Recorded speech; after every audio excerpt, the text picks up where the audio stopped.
people having the choice of picking that catalyst or just making the choice instead of being comfortable. Most people wait until there's some kind of huge event that scares them enough that they then spring into expansion in their mind and then they do more, right? So the question I have for you is this, like this getting into how I found my way here and found you, but the question I have for you is, what was the catalyst? What was the thing? Because I think that when I'm talking to people, this is what was the thing where you realized, or the moment where you said, hey, I can self-create? What was that epiphany? There's been so many points in my life, like, because I'm interested in what happens to other people. And then when you say, I said, hey, did you start lamenting or reflecting after the score? And because for me, the scores have been like a place where I didn't think it was really a great score, but everybody around me started telling me, oh my God, oh my God, oh my God, oh my God. And then the next thing you know, I'm playing golf 3 times a week. Yep. While I love the game of golf, I can only help so many people there.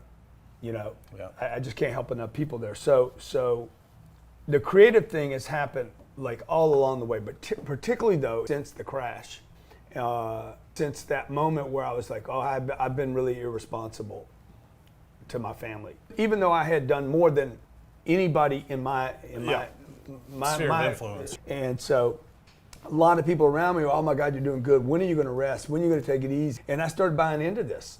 And then when the crash happened, you don't build a business and say, oh, the economy is going to get cut in half. The industry that you rely on is going to get, crushed.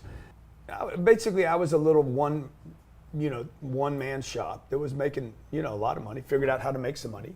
And you wouldn't have known me 15 years ago. You would have looked at me and said, that's ridiculous what he's doing with that much talent. Yeah. And so I think there's a lot of people out there too that have a tremendous amount of talent that they're either I was in the wrong vehicle. Like when I got out of college, I just went into the wrong vehicle. I took what I got. And I didn't have anybody directing me about a bigger vehicle. Today I know simply all I need to do today is change the question I'm asking myself. If I can just shift that question a little bit, just look like literally around the corner. I can't see anything, but if I could just look, just to get a snippet, and then I'll be like, oh wow, that's what's over there. And so now if I'm willing to be responsible, not blame anybody or anything, take a good look and then ask the right question, I think that, I can come up with some kind of solution to creating a product, writing a book. Do you think the catalyst was not just realizing you're not playing big enough, but a little fear settled? Dude, I was, I think more than fear, I was ashamed. I had a buddy of mine, Doug Doring, he founded a company called ABC Mouse. It's a learning software for kids. I mean, literally, he's giving it to governments and stuff. Like it's going to be in millions, hundreds of millions of homes. He came to me and said, hey, I need a little help he had this project going on, couldn't get money out of the deal, blah, blah, blah. And I was sitting on like $7 million at the time and wouldn't help him. I'm like, Doug, I can't do it. I'm too scared. I don't know what's going to happen, bro. I knew then that I was going to regret it. I regretted it the next day. I regretted it the next month. I'm looking back 10 years now. Every time I talk to Doug, I talk to him today. Every time I'm like, damn, dude, I turned down a good guy. A guy that will always pay you back no matter what. A guy that if you were ever going to help, he's the guy you want. And I was too scared not because of the economy crashing, but because of everything I didn't produce before that. Yeah. So like being in one industry from the age of 25 to 45, I was in one industry. I refused to go to these other industries because I was selfish. It was easy for me to call on this one sector. Yeah. I couldn't call on the audiologists. I was worried they couldn't hear me. Yeah.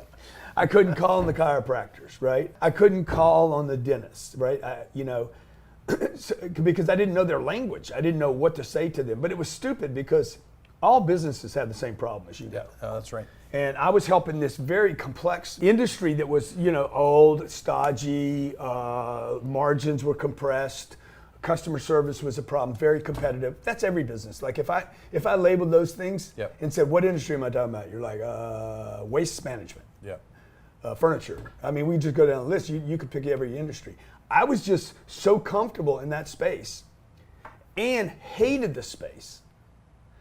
Because, when you confine yourself to calling on one audience, you will end up hating that audience. And had I scaled, 2010 forced me to scale. Yep.